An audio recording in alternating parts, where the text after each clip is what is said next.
Wow. So Jesse Waters over at Fox News, who took over for Tucker, he's a little, perturbed that the lady at The View, Joy Behar, decided to go after him in kind of a weird, perverse sort of way, shall I say. We'll get to that in a second, but I've got to back up. Well, I'm going to give you a sneak preview, right? Why not?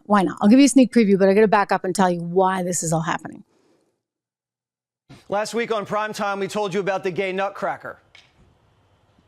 It's on sale at Target for $8. If you want it, buy it. Go ahead. Target can sell whatever they want, and I can talk about whatever I want. Indeed. But The View didn't like what I was talking about. They threatened to crack my nuts. It's a complex idea to get your mind around, Mr. Waters. Okay, all right. So we'll watch the whole thing because it's actually really, really, really funny. But before we do, let's go through what Target is doing.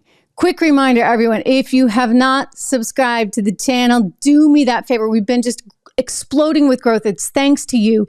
I am here live. I'm looking at all of your comments as they come in. So thank you for that. But do me the favor of liking the video, subscribing, commenting, not just in the live chat, but below as well.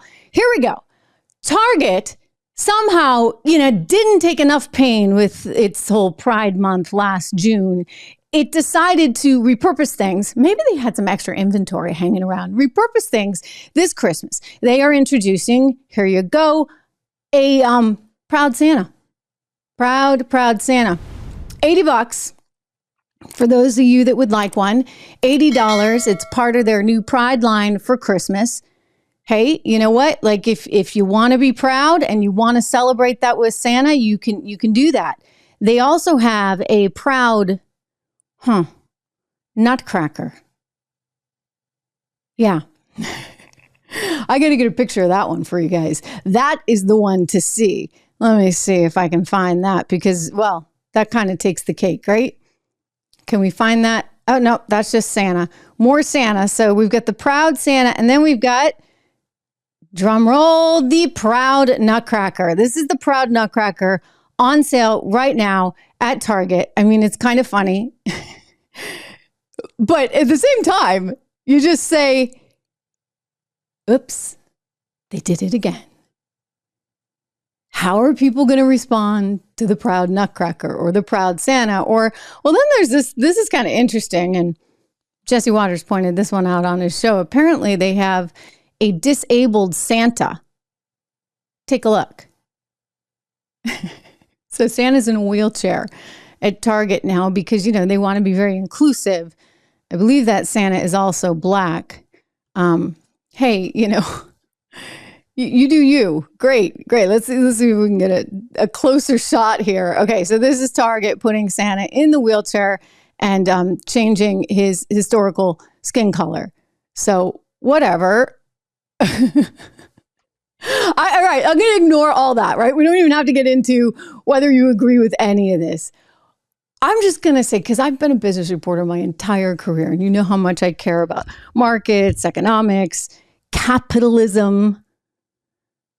Like, what's the company doing? Like, what point is it trying to make? It's clearly got something to prove, and it's got something to prove because it wants to keep the ESG, DEI, CRT crowd very, very happy. He's got nothing on the tuck-friendly swimsuit, just to be very clear, although the Nutcracker. Oh my goodness. Anyway, Alex Stein went and did this awesome piece, and he went into Target and he tried this swimsuit on so that you and I didn't have to. I'm going to show you a clip from him on his channel right here. This is not, you guys see this? It's tuck friendly. You see? Extra awesome. He's talking about the tuck-friendly swimsuit. Yeah, he wants to make sure it's really tuck-friendly. We're at Target, checking out their tuck-friendly Pride collection. That's right, guys. Extra crotch coverage, tuck-friendly construction. Thank you, Target. No, it I don't is. think this is the tucking one. Yeah, it is. Look. He's like, it's tuck-friendly. It's tuck-friendly. Anyway, he does this whole thing, and it's actually really hysterical. Even the salespeople are laughing at it. It's just bizarre, right? What was Target thinking back then? And then, like, who's okay with the the proud nutcracker thing. I mean, like the imagery, right? The imagery that inspires, dare I say. Look, I mean, this is a company whose stock price has just been getting killed. Take a look here. This is from today's, $131.88. If you look at it, though, over the course of the last year, it had been back in February of last year, or actually just this year, February of this year, up around $180. So it's lost quite a bit of ground. It's recovered a little bit since the depths of June when it had its real issues. And I think there was some $12 billion in market cap that was lost back then. Anyway, I spoke with Gerald Storch at that time, during the thick of it, when they were dealing with, the tuck-friendly swimsuit and all that kind of thing. He's the guy who was the vice chairman at the company. So big job, kind of running the show there. He had a lot of complaints about Target, including the messiness in the aisles. But he said this is sort of a phenomenon that's really a problem, that Bud Light clearly didn't understand its customer and that, Target was risking some stuff as well. Here, I want you to take a look at this. This is Gerald Storch, former vice chairman of Target, about the issue.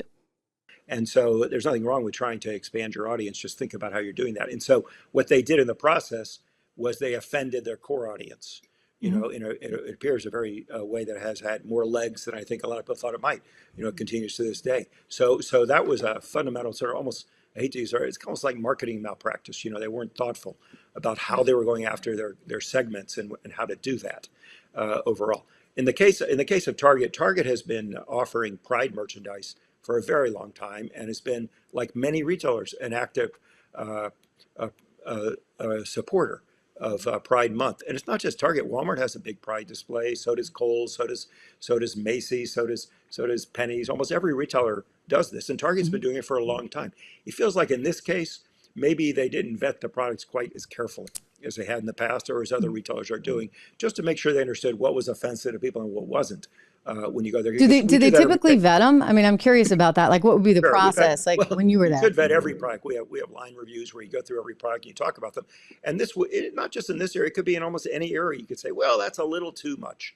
You went too far with that one. Where people are always trying to push the boundaries of what's in and what's out. And we make decisions about this in all kinds of areas, not just in this area, but whether related to anything that could potentially be controversial. You think through it, whether or not it's really worth it, because we want to love everybody. You have love for people on sort of on all sides of an issue. See, that guys, I mean, Jerry's making the point that you want to vet stuff and make sure you're not gonna really tick off your base customer, right? And it better be worth it if you're going to do that. You may think, okay, we're going to get some PR out of this, some kind of positive spin. But given where the world is right now, given how upset people have gotten, I don't know how much positive spin you're going to get from all of this, really.